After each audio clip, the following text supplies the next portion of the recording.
All right, so today we're diving into something pretty unexpected. Yeah. Poinsettias. Okay. But not the kind you're probably picturing like on your windowsill, you know. Right. This deep dive is sparked by a blog post. It's called Notes on Gardening, Part 398, Poinsettia Tree. Poinsettia tree. Yeah. Hmm. And it's from kiameng.org, and it was published just yesterday, December 25th, 2024. Okay. And the author of this blog stumbled across these, like, massive poinsettias. Wow. They were groomed to look like trees. Really? It got me thinking, is this even possible? It's an interesting concept for sure. Yeah. It really shows how we think about plants. Yeah. We tend to think of poinsettias as those like small holiday plants. Right, those compact ones, yeah. Exactly. But this author's experience suggests there's a whole other side to what they could be. I know it's like poinsettia bonsai, Yeah. but bigger. Uh-huh. The blog mentions that they're technically shrubs, Right. not trees, Of course. but it's that visual impact that really got the author's attention. I can see that. What kind of techniques could even create that tree look with a poinsettia? Well, there's a few horticultural things. Okay. Think about how bonsai trees are shaped. Mm-hmm. Pruning, sometimes staking to like guide the growth. Yeah. And even grafting in some cases. Wow. It's all about manipulating how the plant naturally wants to grow. Over time. Yeah, over time. So you're saying it's not just about finding a giant poinsettia. No. It's about actually training it Exactly. to grow that way. You got it. That sounds like some serious skill. It does. Is that something an average gardener could even try? It takes patience and a good understanding of plants for sure. Yeah. But there are definitely techniques that even a moderately experienced gardener can explore. Like what?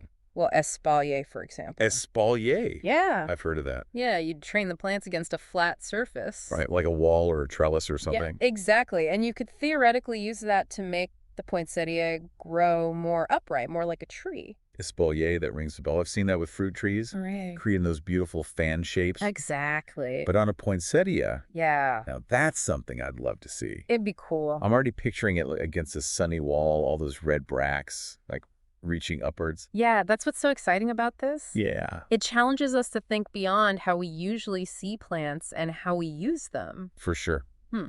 The blog post itself, it seems like a treasure trove of these kinds of observations. It does. The author's been writing about everything, Really? gardening to fish keeping to programming, since 2011. Wow.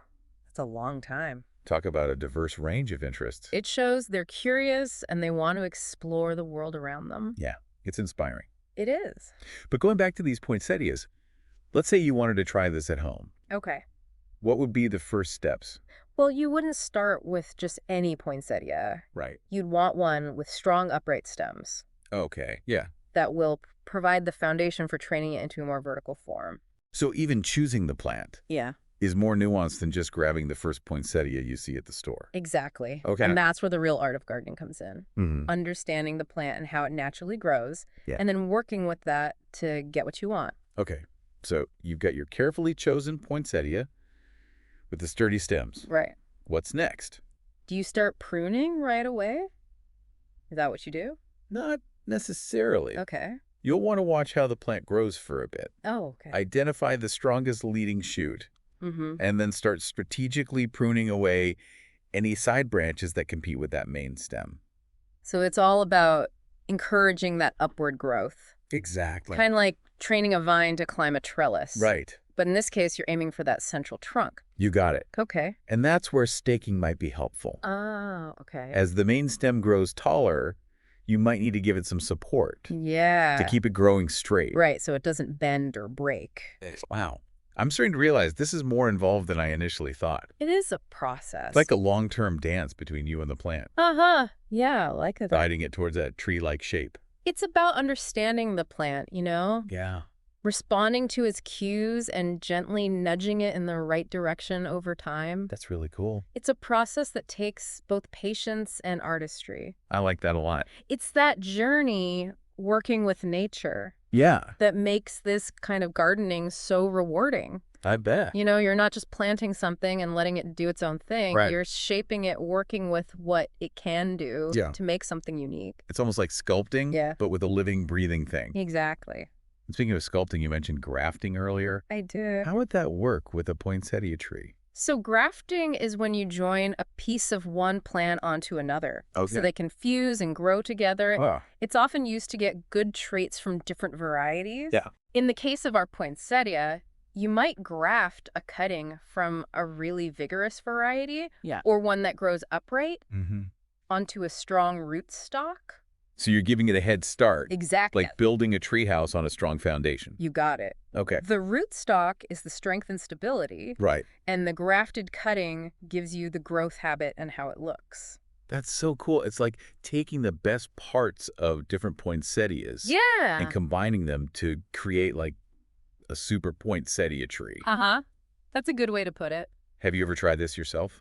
I haven't tried it with poinsettias specifically, Oh, okay. but I have done some grafting with other plants. Cool. It's a technique that's been around for centuries, Wow. and it's really remarkable what you can do with it. Yeah, it really is. It's a real testament to human ingenuity It is. and our understanding of plants. Absolutely. Okay, so let's say someone out there is feeling inspired Mhm. and wants to give this a try. Good for them. Are there any resources you'd recommend? Cool. There are some great books and online communities about plant training. Oh, perfect. Yeah, a classic one, like The Pruning Book by Lee Reich, is a great place to start. Okay, I'll take that out. It gives you the fundamentals of pruning techniques. Nice. And what about for espalier? Oh, there are tons of great guides for that too, Perfect. both in print and online. Okay, great. That's really helpful. Yeah, It's amazing how much depth there is to shaping a plant. it is pretty cool. But this goes beyond just poinsettias, right? Oh, yeah. What other plants could be candidates for this kind of transformation? Oh, the possibilities are endless. Really? Many shrubs and even some vines could be trained into tree forms. Oh, wow. What about camellias? Yeah, I love camellias. They have those gorgeous blooms. Yeah, they do. Or even rosemary. Rosemary. Yeah, you can train it into a fragrant, upright topiary. Topiary. Now, there's a word. I know, right? It makes me think of those crazy animal shapes Haha. Yeah. you see in formal gardens. Exactly. But I guess it's the same idea. It's manipulating how the plant grows to get a specific shape. You got it. Topiary is the art of pruning and training plants into ornamental shapes. Okay. And it goes all the way back to ancient Rome. Really? Yeah, they used it to create elaborate gardens and hedges. It's amazing how these old techniques are still used today. It is It fascinating. makes you wonder what those Roman gardeners would think of our poinsettia trees. I bet they'd be impressed. I think so too. It's that same spirit of trying new things and pushing boundaries Yeah, that drives both ancient and modern horticulture. absolutely. It's like this blog post has opened up a whole new world for me. I'm glad.